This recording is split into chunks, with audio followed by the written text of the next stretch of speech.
bonsoir, petite question. Le favori des Pandores pour vous, ce serait qui? Le favori des Pandore, le Grand Prix Oh, ce je sais soir. pas moi, Dardenne, hein, non? Henri Simons? Il est reconnu internationalement, non? Mon petit Jean-Michel, un homme qui s'avère être particulièrement sexy. Dardenne, hein. Carolo ou l'autre François-Xavier Dieudonné. Michel Dardenne? Mais Pandore, c'est positif ou négatif? Non, j'ai aucune idée. Sans compter Jean-Paul Philippot. C'est qui aime l'audace de l'année, non? Voilà, bonsoir à toutes et à tous, bonsoir, merci d'être là avec nous ce soir. Nous avons l'infime honneur de vous accueillir pour la 3e année consécutive afin de décerner l'ensemble des indispensables prix de la presse d'information satirique Pan. J'ouvre ces festivités avec le prix du Fair Play qui, je vous le rappelle, couronne les gens qui prennent des claques avec bonne humeur. Les nominés sont Corinne de Permentier, évincée du majorat de Forêt par les infâmes coalisés PS Écolo.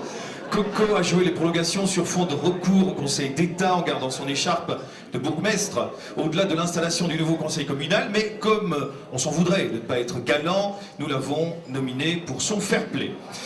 André Flao, notre Flafla est un obsédé de l'écharpe mayorale, ou plus exactement de la tentative de la décrocher. Après 2 essais successifs à Wallin puis à Wavre, Dédé pensait que cette fois avec Nivelles, les dés étaient jetés, mais Flafla a de nouveau raté sa cible et avec fair play a tenté vaille que vaille tous les recours possibles pour casser le mauvais choix des électeurs. Henri Simons, une des plus célèbres paires de lunettes montantes du royaume, après évidemment les incontournables de Philippe Reynard. Elles se sont fortement embuées le soir du 8 octobre lorsque sa grande amie Isabelle Durand a empêché par crime de lèse accord préélectoral qu'Henri rempile au collège échevinal de Bruxelles-Ville. Mais Henri est un grand homme et quelques aigreurs et noms d'oiseaux plus tard, il s'est consolé avec ses grosses boules de l'atomium qui clignotent. Le prix du fair play est remis par Jacques Simonet.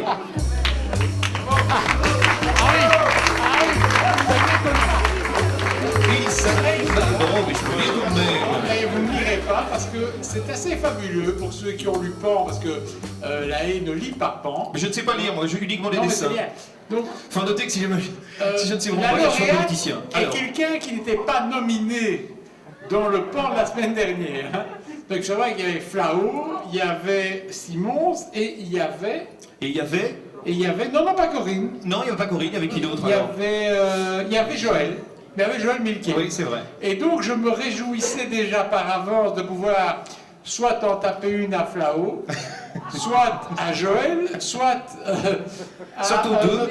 peut-être, même aux 3.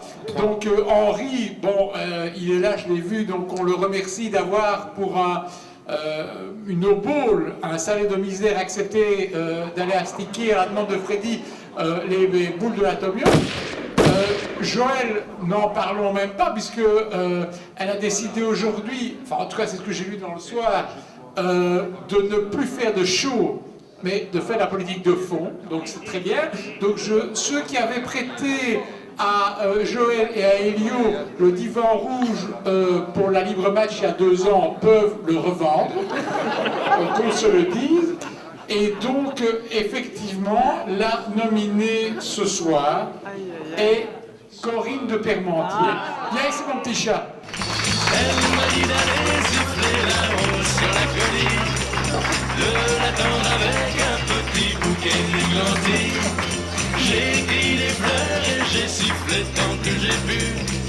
J'ai attendu, elle n'est jamais Écoutez, je suis très surprise parce que bon, c'est vrai que fair play, d'avoir lâché le majorat, il n'est toujours pas lâché, puisque ce matin j'avais encore un collège assez historique à Forêt avec mes nouveaux amis. Mais ça fait des voyages, ça forme la jeunesse, c'est très bien. Jacques, je suis ravie de ne pas habiter Bruxelles-Ville parce que c'est vrai que astiquer les boules de l'atomium, ça ne me tentait pas. Mais j'ai pu constater tout au long de cette campagne, et je voudrais saluer ici mon amie inséparable Catherine Van Zelen qui fait partie de ces drôles de dames de Forêt, de dire qu'à Forêt il n'y a que des drôles de dames, c'est vrai. Alors on a vu dans les caricatures de cette campagne 3 drôles de dames puisque Catherine était sur ma liste avec le CDH et donc elle n'a pas eu droit à cette belle caricature et on voyait mon amie Evelyne Ottebroek qui est là avec une mitraillette, moi avec un rouleau à tarte et Magda de Galan avec une bouteille de Gancia. Mais alors, pour la bouteille de Gancia, je me suis dit, Jacques, au lendemain de l'élection, je dis merde, alors il y a 4035 forestois qui ont été floués, je vais essayer le Gancia, je ne connais pas. Eh bien, je vais vous dire, j'ai essayé. J'ai trouvé ça particulièrement amer, donc j'ai décidé de ne pas commencer à boire parce que sinon j'allais devenir amère et ça ne me ressemble pas. Merci. Bravo, merci beaucoup Corinne.